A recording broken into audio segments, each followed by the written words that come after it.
Gordon. Starts for you.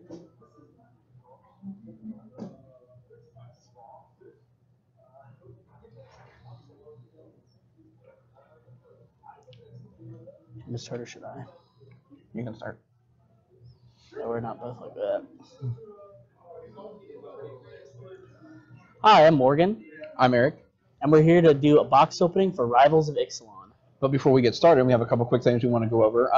So we're doing a change to our normally we do a win-a-box month for the first month after the set releases for both Draft and Standard.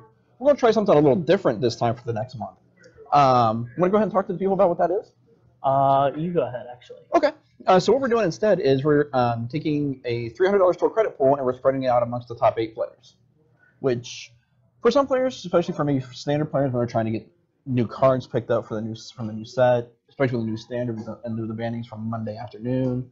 I think it'll work out a little bit better than just straight up win-a-box. Yeah. We also have another event coming up more toward the end of the month, if I'm not mistaken. Isn't that correct? Yeah.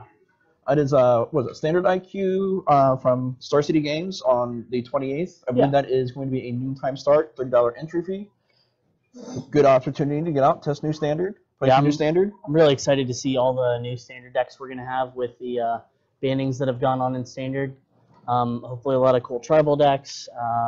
I'm rooting for the merfolk, so I am too a little bit. The deck actually looks really cool. But we'll talk about some of those cards a little bit more as we open things. And yeah, how about we dive in? Why don't we go ahead and talk about first what the buy a box promo is going to be for the set? Yeah, let's get started with our buy a box promo. It's Captain's Hook. It's a 3-mana colorless artifact. It says equipped creature gets +2/+0, has menace, and is a pirate in addition to its other creature types. Whenever it becomes unattached from a permanent, destroy that permanent. So I don't see a whole lot of application to this card. I don't either, but I will say the buy a box art is fantastic. The buy a box art is sweet. It does make things pirates in addition to the other types, which could be cool for at least for the limited format. Cool for commander or things like that. Yeah. In limited. So without further ado, let's go ahead and get to what the people really want to see. Yes. All right. Do you want to do the honors and grab the first one, Morgan? Sure. So this is the lucky one, guys. Oh man, we reached deep for that one. We're good. Our producer Shelby is trying to hand me a very sharp instrument here, folks. It's not a good idea. Okay, we got a really cool card as our first pull. It's one of the flip lands. It's called Journey to Eternity. It costs 3 mana, and it's a green-black rare. You enchant a creature you control. When the creature dies, you return it into the battlefield under your control, and then you flip this card. The flip side is Atzal, Cave of Eternity, and check that out, Griff. So, as with the flip lands when they search for Escanta, Legion's Landing from Ixalan, this also has a flip side. It turns into, like he said, Atzal, Cave of Eternity. You tap out a mana of any color to your mana pool, which I believe all of the new flip lands do that. I believe so. Yes. But it has an additional effect, which is a black, a green, and 3 colorless. Tap it, return target creature from your graveyard to the battlefield. Yeah. That's a huge ability. Especially for you commander players. I know there's a few of you who like to play Carador, different other reanimating strategies like Gabe, Marin of Clan Del Toth.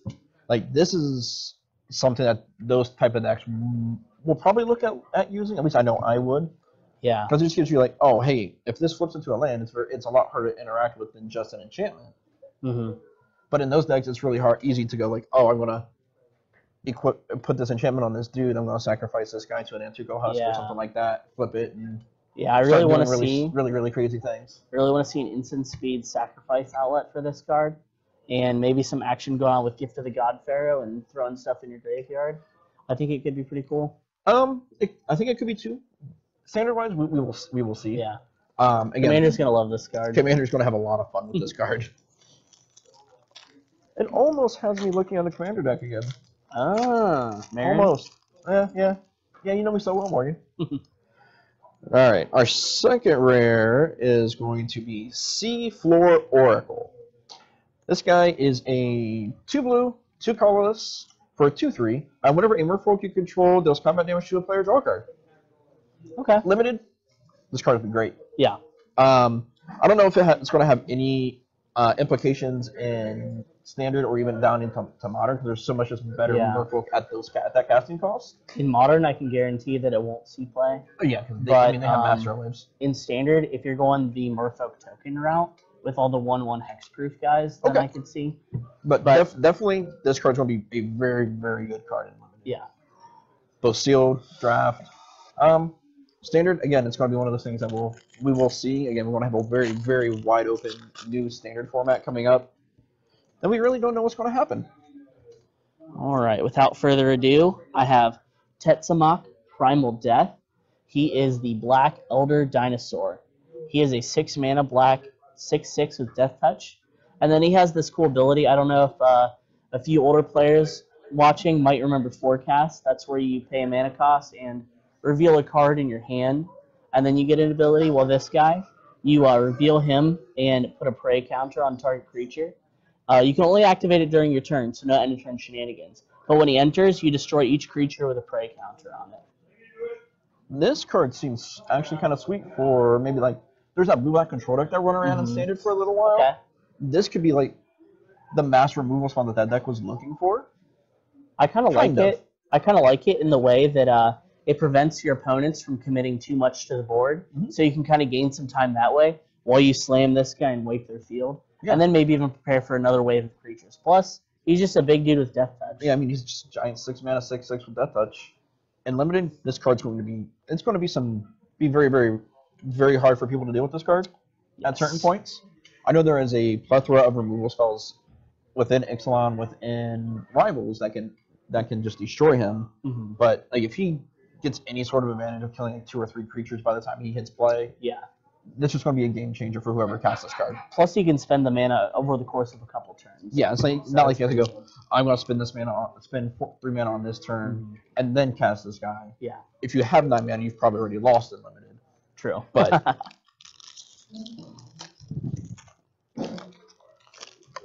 all right, our next rare is Dead Man's Chest. So this is a enchantment aura for a black and a colorless. Enchant creature an opponent controls. When enchanted creature dies, exile cards equal to its power from the top of its owner's library. You may cast non-land cards from among them for as long as they remain exiled. You may spend mana as though it was any mana of any color to cast those spells. So do you guys remember Gonti? Yeah. This is actually kind of cool. I actually did not read this card when we were doing the Kraken Sort earlier this week or over the pre-release because I never really saw it in play or anybody really talk about this card. But I mean, it could be a role player at some point if there is a good black-red vampires deck or a Grixis vampire or a Grixis pirates type of deck or black-white vampires. It could do some pretty cool things. A downfall is that you have to enchant one of an opponent's creatures. I could see slapping this on one of my creatures, sacrificing it, getting some cool value that way, maybe with our reanimation deck we were talking about. Yeah, but yeah, I can see that. Have we opened any cool uncommons yet? While I'm open up this. I have not. Okay. There was that something end. The 2 mana. Yeah. Baffling End. Oh, I guess I kind of missed that card. Let's see. Baffling End, enchantment, a 1 and a white. When it enters the battlefield, exile target creature and opponent controls with converted mana cost 3 or less. And when it leaves play, it creates a 3/3 dino with trample. That card's actually good. Yeah, especially since we don't see a lot of almost any main deck enchantment removal. And so for like a blue-white approach deck, it could be. Yeah. Just a exile your guy card. Yeah, it could be their hedge for the I would say Ramanov Bread, but that kind of went away. But if there is a very aggressive Pirates deck or a very aggressive Vampires deck, it could, or even Merfolk. And we see Storm of the Vault is our next rare. This card is really cool. It's a 4 mana blue and red legendary enchantment. Whenever one or more creatures you control do a combat damage to a player, create a colorless treasure artifact token with tap, sacrifice. It's a treasure. You make mana with it. At the beginning of your end step, if you control 5 or more artifacts, transform Storm the Vault to Vault of Catlacan. It is a Tolarian Academy, which is crazy enough to be banned in all kinds of formats. Yeah. This card is sweet. A bunch of my friends want to play it. There's even a possibility of this getting played in standard with like the Metalwork Colossus, the Grixis Metalwork Doctor deck stuff. that's running around. Marionette Master that I've been brewing.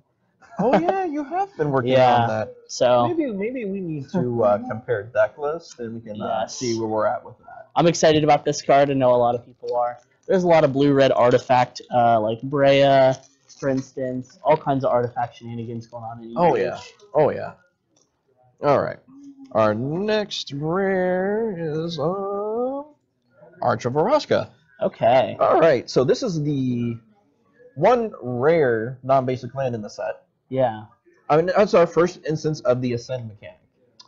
So what Ascend is when you have 10 permanents on the battlefield, Yes. you gain the city's blessing. Mm-hmm.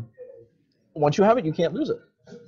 So it's pretty easy for certain decks to do that, like some of the aggressive decks, like the black-white tokens deck. Especially since it counts creatures and lands. Yep. Everything on every permanent on your field. During pre-release, I saw people have the city's blessing within the first first 5 or 6 turns of the game, which was for some cards made some of the cards really, really good. This card, for instance, I actually lost to in the pre-release. Really? Okay. It was a Naya Dinosaurs mirror match. Oh wow. And he had this card. He just kept drawing an extra card every turn and just kind of got ahead of me with that. Which is, I mean, that's what it happens. So what's interesting is people are actually talking about this in Modern as Oh, really? a one-of in like the blue-white control decks. Okay. I can see it maybe in Lantern Control as well. Yeah, that's also another deck they've been talking about. So I'm I'm excited about this card. I think it's we cool. actually have an uncommon that we should probably talk about. Oh, okay. That's one of the new lords. Oh, awesome. So we got Legion Lieutenant. So this one is a black and a white for a 2/2 Vampire Knight. Mm-hmm. All other vampires you control get +1/+1. Pretty simple. Card is good. Pretty straightforward. Sorry, as I just decided to throw tokens at the camera here.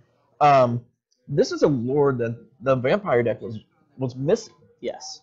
It makes vampires, I think, a real threat come Friday when we had the bannings actually go into effect. Especially like turn 1 Legion's Landing. Yeah, have our turn 2 into producers this. both here kind of looking like, yeah, maybe. Producer Jeremy over here just like, oh yeah, we're already looking at this. Then we have like the Conquistador. Maybe we have Maverick. All right, let's see what other fun stuff we got here. Was another foil, but all right. Okay. We got Silent Gravestone. There's actually a little bit of talk about this card because we haven't seen this type of effect. So what this card is a 1 colorless for an artifact. Cards in graveyards can't be the target of spells or abilities. 4 mana, tap, exile, Silent Gravestone, and all cards from all graveyards draw a card. This is very reminiscent of Relic of Progenitus. And Grafdigger's Cage kind of stapled into one card together. Yeah. Which is really cool. I think this is a card that was needed, especially if they knew ahead of time they were going to go ahead and ban stuff from Energy and Ramen Opera. We needed it back in the Eldritch Moon. No, we didn't, because I like to play Emerge. That deck was fun. But what this does is it gives the decks that have a hard time with the God Pharaoh's Gift decks a little bit of edge in that matchup. And they get to draw a card. Well, it's also like you can't target anything in your graveyard graveyard if they have a God Pharaoh's Gift in play. Yeah. So just keeping this in play, you go, oh, you played your God Pharaoh's Gift, I'm just going to play this guy. Yeah, I like it. It's a good hate card. People are talking about it in Modern for some weird, side circumstances. But we actually have I've just gotten on the train with these uncommons, man. Good. So the first one we're going to talk about is Silvergale Adept. Cool. For those of you who play Modern Fish or have seen Fish in Modern, this guy. You guys know about this card. This card is really sweet. It is a 2/1 for a blue and a colorless. As an additional cost to play it, reveal a merfolk from your hand or pay 3 colorless. When he enters the play, draw a card. Yeah. This card's great in Modern. This card is putting it in the playoff in Aether Vial. Aether Vial, draw a card. We don't have that luxury in Standard, but this is the glue that the standard merfolk deck needed. Yeah, if you guys notice, the new art is really cool. It is I really actually sweet. prefer it to the old art. And if you manage to get a hold of any of the promo copies from the open house, then those are just beautiful in themselves. This is cool because we're going to get a lot of new Merfolk Modern players after this set, I think. Absolutely. So this is just more supply that the card desperately needed. And we have one more quick one to talk about. Yeah, sure. It's Flood of Recollection. This card is 2 blue for sorcery. Return target instant or sorcery card from your graveyard to your hand. Then exile Flood of Recollection. I have seen some talk about this in Modern Storm. Okay. As just other redundant ways to get cards back. I could see it if they try and use this the turn before they storm off as a way of setting up. Yes. But I don't really like this in Modern beyond that. Just play Snapcaster. Standard, I don't know if it's going to see anything. But getting back a board wipe or something might be pretty cool. It was one of the cards that we just wanted to talk about because it could do some things. We'll see. So I'm super excited about this card. It's called World Shaper. It is a 4-mana green guy. It says, whenever World Shaper attacks, you may put the top 3 cards of your library into your graveyard. And then when it dies, you put all land cards from your graveyard onto the battlefield tapped. And he's a 3/3. Oh, I think I know where you're going with this one. Oh, yeah. Titania? So everybody who knows me knows that I play Titania, Protector of Argoth, as a commander. And we have a few players that play that deck around here, so... Yeah. This is like, what's it called? The Reclamation. Splendid Reclamation. But it's mixed with Life from the Loam and the fact that you get to mill 3. So it's a dude that can be bought back with other dude buying back effects. You can search for it with Green Sun Zenith or Port of Calling. Yep. And you can just bring all...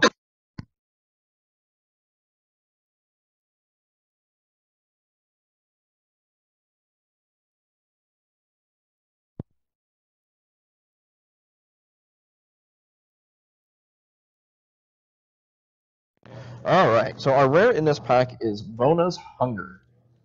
So this is a black 2 colorless for an instant. With the Ascend mechanic. Each opponent sacrifices a creature. If you have the City's Blessing, instead, each opponent sacrifices half the creatures he or she controls rounded up. Now, do you want to tell us how the Ascend mechanics works with instants and sorceries? As opposed to permanents? That's okay. I can. It's kind of weird how I'm trying to find the right wording to use because it is a little confusing. We had a few questions on that over the weekend. Yeah. But you have to have Ascend before. Like if you cast this without Ascend, it doesn't. It just does the first effect. But so Ascend. You explain it. I'm having a hard time here. So instants and sorceries will check as they resolve. So but permanents check all the time as a state-based effect. So anytime that you get 10 permanents and you don't have the Ascend or the City's Blessing, you gain it and then you can't lose it. The spell triggers checks for Ascend as it resolves. Just a little. Was that my pack or your pack? I don't know. I'll open one. I guess it doesn't matter. I'm gonna need some of those over here soon. All right, we got Silverclad Ferocidons. It is a 7-mana, 8/5. Whenever it's enraged, whenever it takes damage, each opponent sacks a permanent. You know what I want to do with this card? Just ping them a bunch. I want to play it in Commander and play just all the wildfire effects. Pyrrhemia. Yeah, that's cool. Yeah, this sounds card's like good times. This card's fun. I don't know how much play it'll get. You see any common commons in that one? I do not see any. Nope. We did get, what's interesting is, if you've played the Ixalan standard, we've got Legion Conquistador in that, and it also got reprinted in Rivals. I think it's really cool that they're kind of adding some previously printed within the same block effects in cards. Mm-hmm. That way it just makes the draft format a little bit better. So you can live the dream of getting 4 of these guys in your pool. Alright, so our next rare is going to be Induced Amnesia. I need to actually read this card because I don't remember reading it over the weekend. This card is sweet. So it is 2 colorless and a blue for an enchantment. When it enters the battlefield, target player exiles all cards from his or her hand face down, then draws that many cards. When Induced Amnesia is put into a graveyard from the battlefield, return the exiled cards to their owner's hand. Locust God, anybody? So it's kind of like a memory jar? Yeah. But not really? Yeah. I don't like it, the fact that you can't flicker it. It has to go to the graveyard, which I think that they saw that going into it. Oh, yep. But I think this will be cool for Commander. It is a 3-mana, like potentially draw a bunch of cards. Just go in for a new hand. So that's kind of cool. This card might see play, definitely in Commander, but I'm excited about it. All right, what do we got next? All right. Some of this mess out of the way here.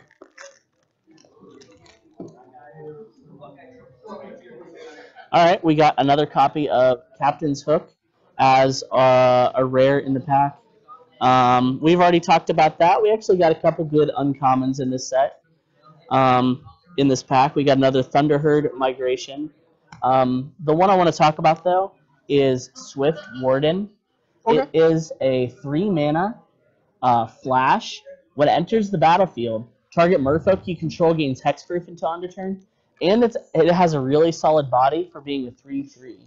So this guy can pretty much just counter a Fatal Push or another burn spell or something. And it fits right into the merfolk deck. I think sure this does. will see play.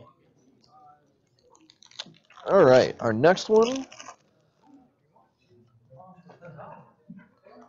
Okay.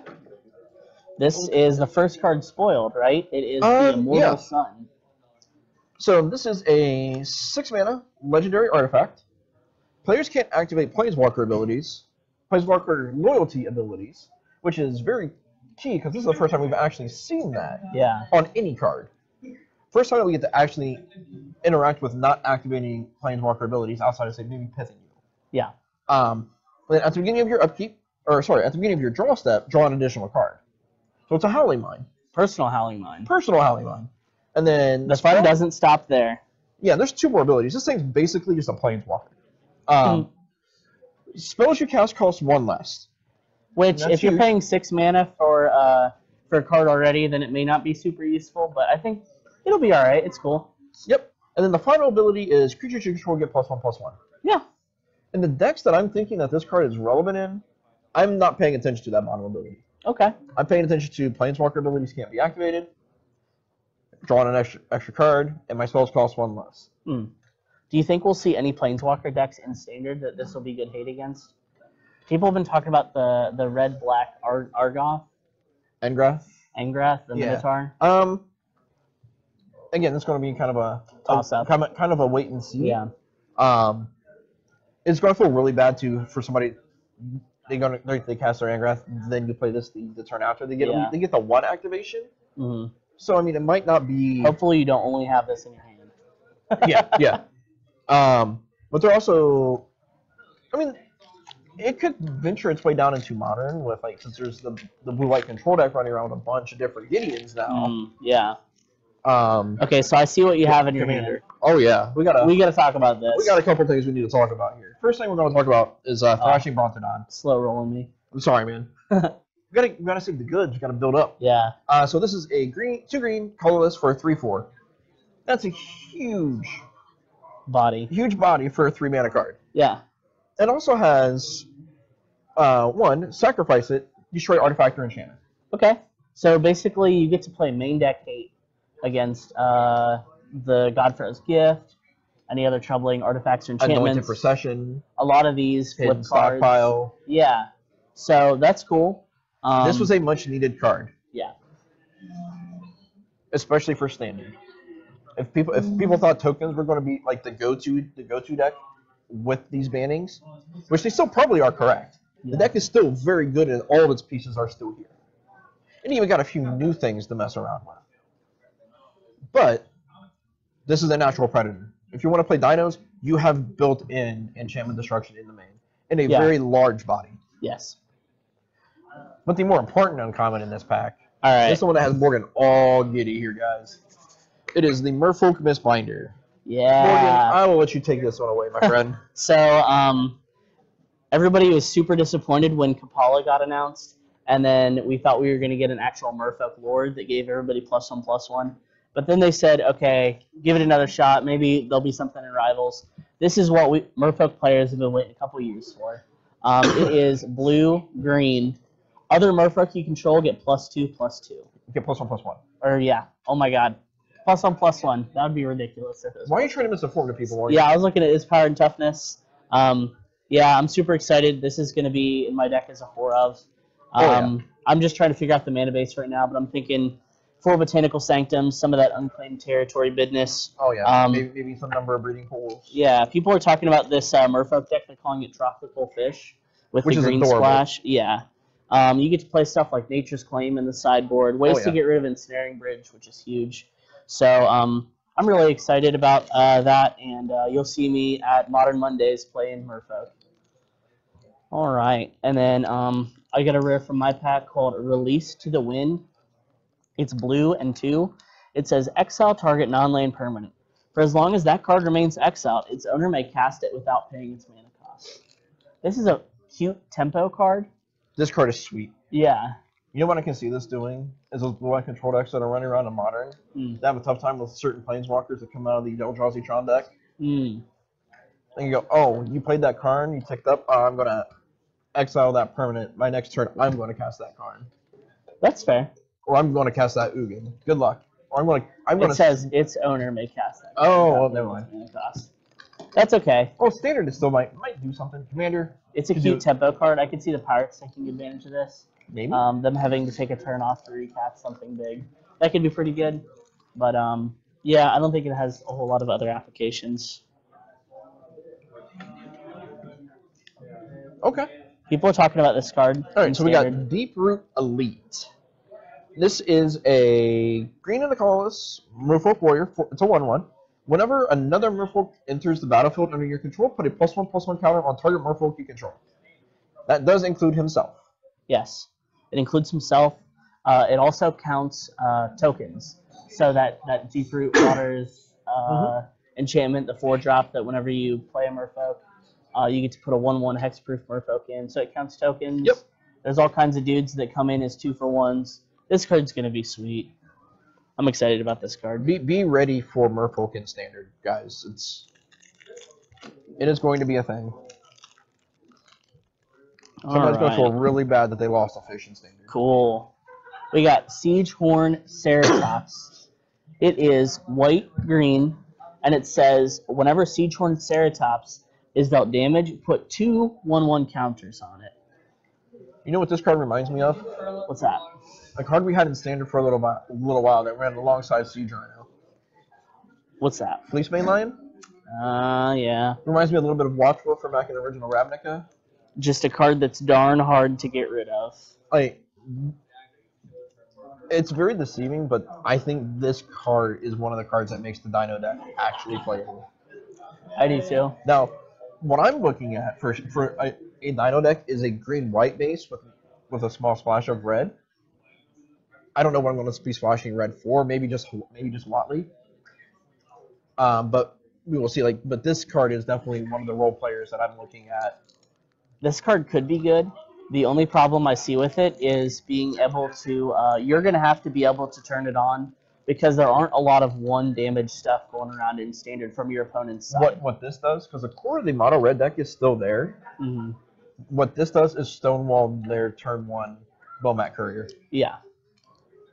But I still don't know if that's big enough. And what's fun is if you block a first striker, they deal damage, then it gets the +2/+2. Nice.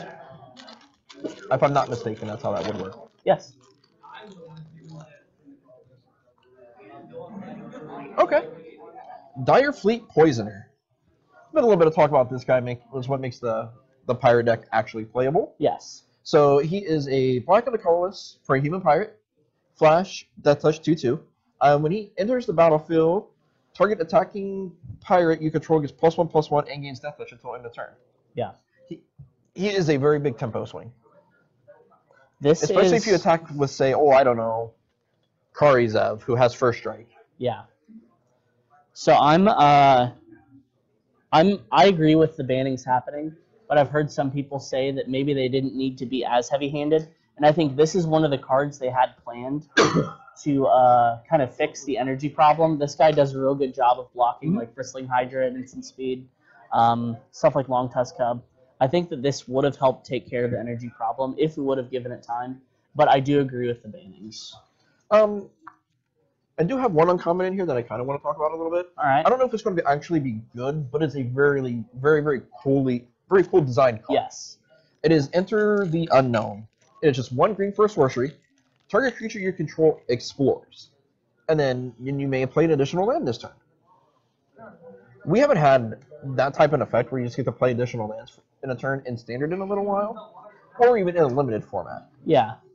So what it does is like it gives decks like the dinosaur deck, for instance. I know I keep kind of going back to the dinos, but they made such a huge deal of dinos trying to be a thing in this set in particular.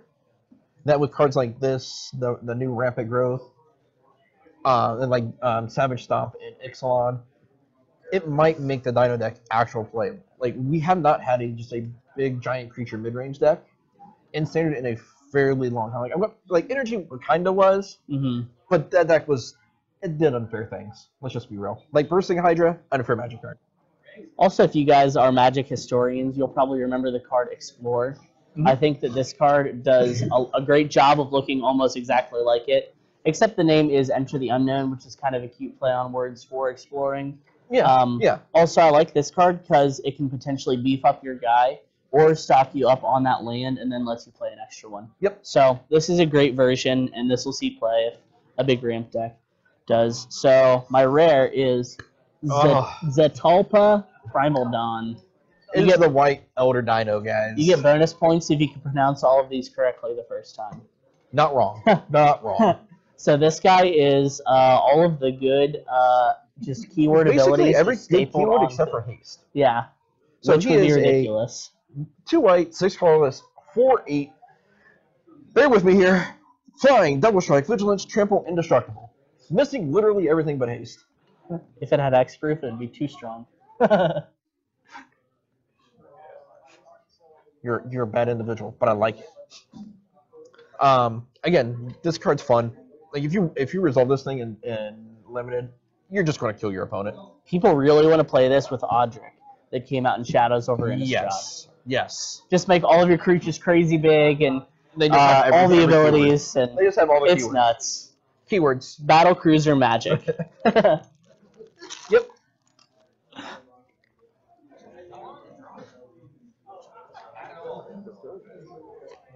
And I think I just gave our producers some ideas. We kind of tend to do that at times. Like our producers will be like, "Oh, we didn't think of that as we were talking about a card." All right, so we have this card is awesome. Tilamali's Summoner. Did I pronounce that right? Yeah, Nope. Sure.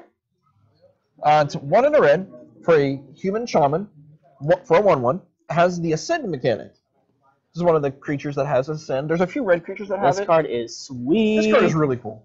So when it attacks, you may pay X in red. If you do, create X 1/1 red elemental creature tokens that are tapped and attacking. At the beginning of your next end step, exile those tokens. Unless you have the city's blessing. This card's sweet.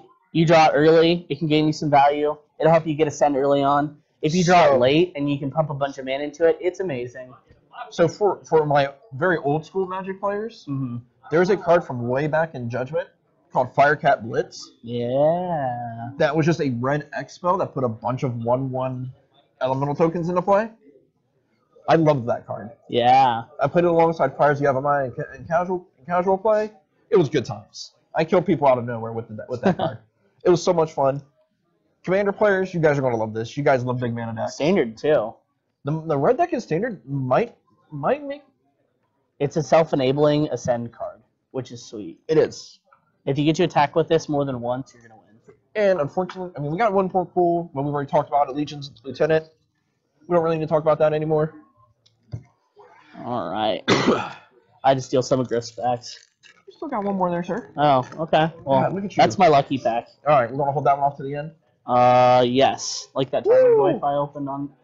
All right. I know Commander players have been clamoring for this card. It's Ghalta Primal Hunger. It is a 12 mana. Yes, I said that right. 12 mana, 12/12. With Trample. With Trample, but it costs X less to cast, where X is the total power of creatures you control. You know what's cute? Food chain with this? No. I have seen Standard Merfolk decks playing this as a 2-of. That's gross. Okay. Because they can easily cast that guy for just 2 green mana. Ugh. Okay. Isn't that cute? That is adorable. But yes, Commander players, there you go. A giant 12/12. Legacy players, Food Chain. Commander players, Food Chain. Make a lot of mana with this guy.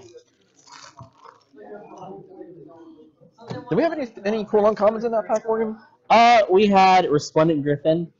Okay. People are talking about this card in their cubes. It is just a value engine. It's pretty cool. It is 3 mana. It's blue-white, 2/2 flyer. Already good if you're in the blue-white flyers deck. And then whenever it attacks, if you have the City's Blessing, you put a +1/+1 counter on it. Okay. Cool stuff. All right. Well, we have actually opened probably my favorite card in the set. Is that the black dog? No. Okay, what is it? It's the Rekindling Phoenix. Okay, cool. Yeah. All right. So those of you who have played around the shop know that I'm a big fan of mono red decks. Or red decks. Anything with red in it. Turn your dude sideways. Turning my guy sideways. So this guy is 2 red, 2 colorless for a 4/3 flyer. When it dies, you create a 0/1 red elemental token with, at the beginning of your upkeep, sacrifice this creature, return Rekindled Phoenix from your graveyard to the battlefield. And it gains haste until end of turn. Gains haste, huh? This card is sweet. Yeah. I'm really, really ecstatic for this card. There's a reason this card is going for $16 on SCG. Yes. This card is going to do some fun things. If you remember back a long time ago, I played that Boros midrange deck, or that Boros aggro deck with like Goblin Rabble Master, Ashcraft Phoenix, Storm Rat Dragon. This is the card I wish I had in place of Ashcraft Phoenix. Even though Ashcraft Phoenix was great, I enjoyed playing that for card. its time. Yes. But this card would have fit so much better in that deck. All right, guys, we got a double rare pack. I'll start off with the rare we've already opened, but it's foil. Bona's Hunger. Cool foil there. Really cool with the gold in the background and the armor. Oh yeah, that is really cool. Yeah. Again, the artwork of late has been really phenomenal for almost every set. They've really stepped up the foils too. Yeah. And then Hey, the rare we have have the past few sets, we can actually tell some of these are foil. Yes. The rare we've opened that we haven't opened before is Profane Procession. This card's cool. This card is So cool. this is, again, it's one of the legendary enchantments. It is a black-white colorless. It has the ability of black-white, 3 colorless, exile target creature. Then if there are 3 or more cards exiled with it, it transforms. Flips. And it transforms into Tomb of the Dusk Rose. Yes. And it has, again, just like all the other ones so far, has had tap for mana of any color. And it has an ability. Black, white, 2 colorless, tap, put a creature card exiled with this permanent onto the battlefield under your control. That's pretty cool. So there are a few black-white commander decks that this is going to fit really, really, really nicely into. I'm thinking Karloff comes to mind. Daxos comes to mind, who's a little bit heavier enchantment-based. Eiley. I could even see this in Standard as a hedge against mid-range. I was going to ask a question to you. What's that? Do you think there is a black-white control deck now in Standard? Black-white X. Black-white X deck. Maybe more like an Abzan? I don't know if black-white can support itself. Maybe like an Abzan control deck? Yeah. Abzan. Or maybe an Esper? Esper like approach with that as kind of a payoff? We do have a bunch of red good burn spells too. So it could be like a Mardu type of thing? Yeah, I don't know. Oh yeah, you're up. All right, our next one is Masterminds Acquisition. This card's sweet. It's just this card's pretty cool. It's basically an upgraded Diabolic Tutor. Yeah, so it's just 2 black, 2 colorless for sorcery. Choose one of the next 2 things. Search your library for a card, put it into your hand, then shuffle. Or choose a card you own from outside the game and put it into your hand. So it's a combination Diabolic Tutor and a Wish. So do you want to explain how outside the game works in competitive play? Or So in competitive play, if you cast this card in competitive play, you are limited to the cards that are in your sideboard. Yeah. Same goes to Commander. If you have a Wish board, so to speak, if you play cards like Cunning Wish, Burning Wish in Commander, or Living Wish for that matter, I guess all of them, you have to have certain cards set aside. They cannot just be, I'm just going to randomly grab my binder and grab a card out that's going to be best in this situation. Yeah. I see this card being really cool in Commander. Sorry to ruin your fun, Jeremy. Because you can take out a lot of your like really oddly specific cards and move them to the sideboard and then just have this to go grab it. Yep. It's pretty cool. All right. Any cool uncommons? Did we get the Chupacabra? No. This is one of those boxes where we don't have the Chupacabra? I hope not. Tender Shoot Dryad. What's this guy do? It is a 5 mana. Oh, that guy. Ascend. And then at the beginning of each upkeep, create a 1/1 green sapling creature token. Saplings you control get +2/+2 as long as you have the city's blessing. Hey guys, some of you guys have been looking for a sapling lord? He's pretty cool. He helps you get Ascend by himself, which is nice. So you're already paying 5 mana. You probably have 5 lands out, 4 or 5 lands out. And then you've got him. You're at 5, plus any other creatures. And then Again, he is also another creature that can help you generate the city's blessing on his own. Yeah. So that's pretty cool. There are a ton of fun cards that you can make saplings with, like Sapling Burst. There's Verdant Force that spews out saplings every turn.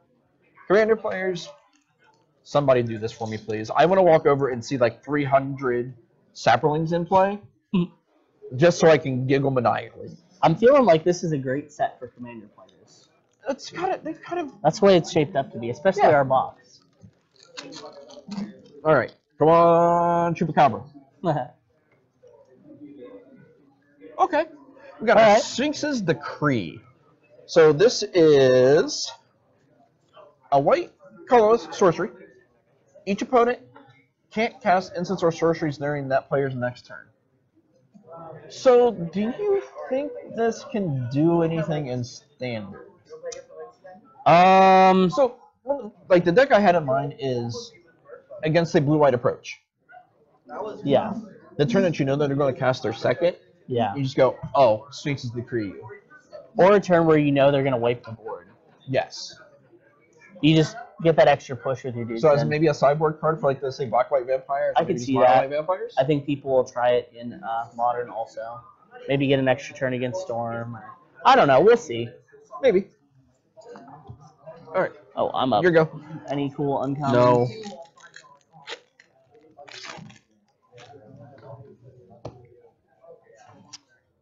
Admiral's Order. Well, we already talked about this card.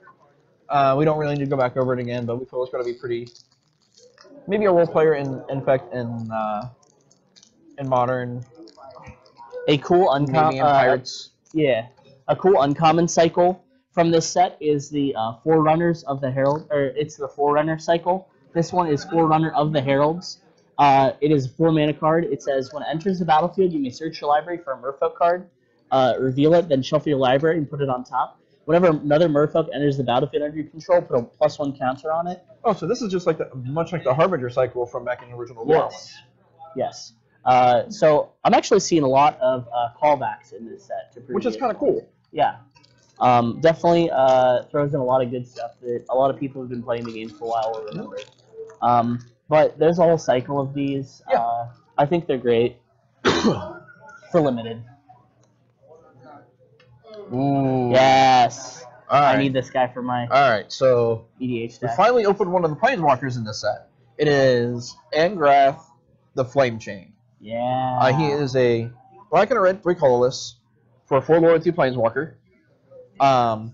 They actually made the changing to the wording on this too. They have it as legendary Planeswalker Angrath because of the new Planeswalker rule. Explain why that matters, Griff. Because they are now treated as legendary permanents, which means if you say, oh, I don't know, have something that says gain control of a legendary permanent, like Empress Galena, you can take this guy. You can take a Jace the Mind Sculptor. You can take a Jace Friend Prodigy. That also means that we can have different named Planeswalkers on the field that are the same character. So I can have like 3 Lilianas at once. I've done it in Modern where I've had 2. Yeah, some of you have already faced down 2 Lilianas. Let's talk about his abilities, actually. We haven't done that yet. Yeah. So his +1 is each opponent discards a card, then loses 2 life. Cool. Not irrelevant. So it's like Lightning a little bit. Yep. A -3, you can control a target creature until end of turn, untap it. It gains haste, sacrifice it at the beginning of the next end step. If it has converted mana cost 3 or less. Yeah. So that ability is. So the fun thing that you can do with this, I've already seen somebody do this with Standard. That when they've been kind of testing a black-red mid-range deck. Yeah. Was they attacked with a Glorybringer, exerted it, played this the following turn, untapped their Glorybringer to exert it again. That's cool. That's really cool. Then its ultimate is -8. Each opponent loses life equal to the number of cards in his or her graveyard. His or her graveyard. And you're in red-black. Lots of stuff's going to go to the graveyard. You're going to be burning stuff. You're going to be wiping the board, all that good stuff. I want to play this guy. I might steal this copy and put it in my commander deck. Just kidding. You heard it here, Ryan. If that card comes up missing, you know who to blame. All right. My rare is Trapjaw Tyrant. It is a 5-mana 5/5 Enrage. Whenever he takes damage, exile target creature an opponent controls until this leaves the battlefield. This card is sweet. This card is sweet. This is one of the cards that I think might make the Dino deck. Again, make the dinosaur deck. Yeah.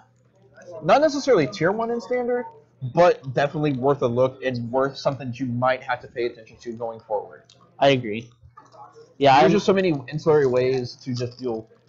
So what I'm looking at is like I said, like a Naya deck, but our red spells basically being like Lightning Strike, Sweltering Suns, maybe the Pirate Pyroclasm, just as ways to get to enable it, yeah. to give you enabling ways to that have, and the 2-mana get 2+1 counter guide. Yes. That we opened earlier. Yep. I do have an uncommon I'd like to talk about. Oh, sure. I'm pretty excited about this. It's called Golden Demise. It has Ascend, and then all creatures get -2/-2 until end of turn. If you have the City's Blessing instead, only creatures your opponents control receive -2/-2 until end of turn. So I think It's an Infest. characteristically, Infest effects have been good. We've had Infest, we've had Drown in Sorrow, stuff like that. With the possibility of it being one-sided, this card is sweet. It's insane. It might see modern play. It's cool. We've had We have like Ehenny's Expertise in standard right now. Haven't really seen a whole lot of play, but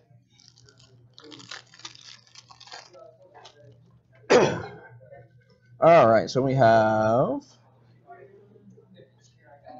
Brass's Bounty. So this is a red 6-mana sorcery. Oh, sorry, red and 6 colorless sorcery. For each land you control, create a colorless treasure artifact creature or artifact token. Okay. That's it. That's all it does. Cool. Next. Yeah, no Chupacabra. No Chupacabra. We've got Warkite Marauder. It is a 2-mana flyer, and it is a 2/1. And whenever it attacks, target creature defending player controls loses all abilities. As base power and toughness 0/1 until end of turn. This is again. I think this is one of those cards that kind of tilts the pirate deck to a more into a more favorable position. Yeah.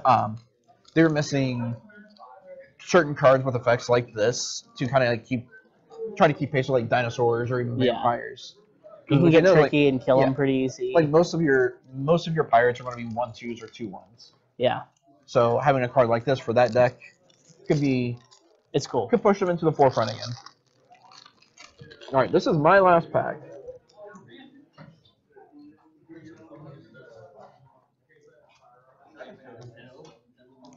We got another Storm. We have another Storm the Vault.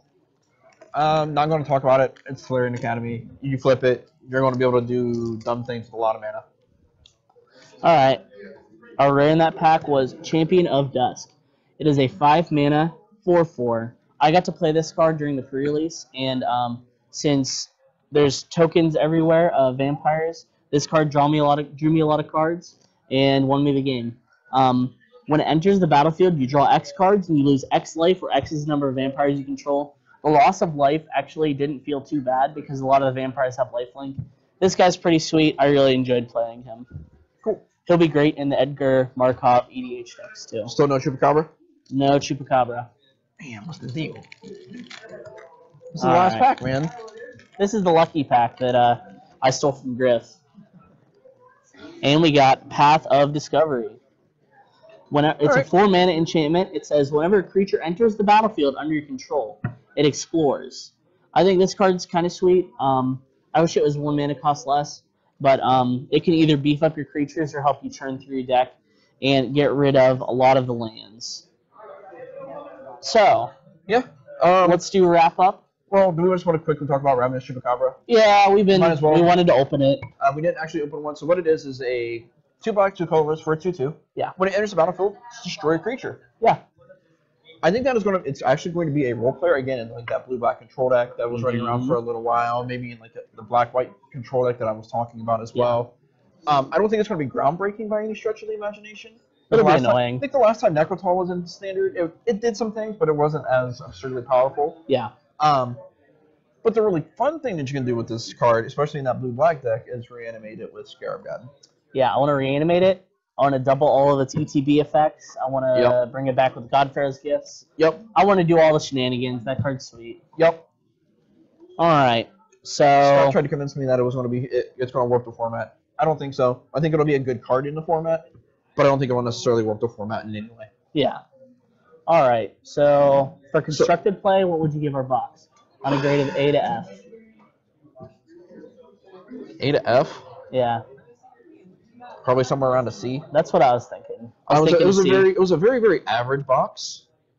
Again, we'll have to see how Standard shakes up. Some of these flip lands might actually just be the stars of the format or format warping. We also got some modern playables like the Merfolk stuff. Yeah, the Merfolk Lord. I mean, we didn't open some of the other key guys. We didn't open up Kumena to talk about that one. Or Kaza. But yeah, I mean, all in all, the box wasn't completely god awful. How about for Commander? What would you rate it? Oh, about a B. I think I'd rate it like a B, B+. If you were looking for Commander stuff from this set, and you weren't just going to buy the singles that you were looking for, and you opened this box, you would have been plenty happy. Because you would have had everything to fit into some new Commanders to play, three or four different Commander decks. Planeswalkers. Yeah, all kinds of cool stuff. Let's just go back over everything from the beginning of the show. Yeah. So let's do a giveaway a box to new subscribers. Oh, yeah. Okay. I was not aware that was going to be a thing. We're giving away our box, so giving away this box or a box? A sealed box of Rivals of Ixalan for any new subscribers, just to YouTube or to Twitch. To YouTube. Cool. So, what is our? Just continental US. Just for the continental US just on the Comic Time YouTube page. Wizards won't let us ship out of states.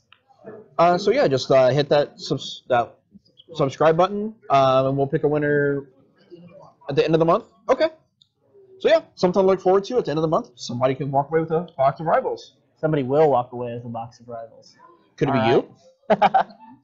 Well, just reiterate our events for go ahead. Coming up. At the end of the month on the 28th, we have a standard format Star City Games Invitational Qualifier. A great way to come out and try out some new decks. See what the new standard has in store for us. Which we probably won't know for a couple weeks because the first big GP is GP Indy, and that is a team sealed format. Yes. So we won't have any idea what standard looks like for a couple of weeks at least. But we also have for our standard and our draft Friday Night Magics. Draft that starts at 7 p.m. Standard starts at 7:30. We also have Modern that starts at 8 p.m. Yeah. Our Standard and Draft will both pay out $300 in store credit to the top 8. Cool. Thanks for watching, guys. We'll see you back for Dominaria. Yeah. I'm Morgan, and I'm Eric, and we're here with Comic Town. Thanks for watching. Peace.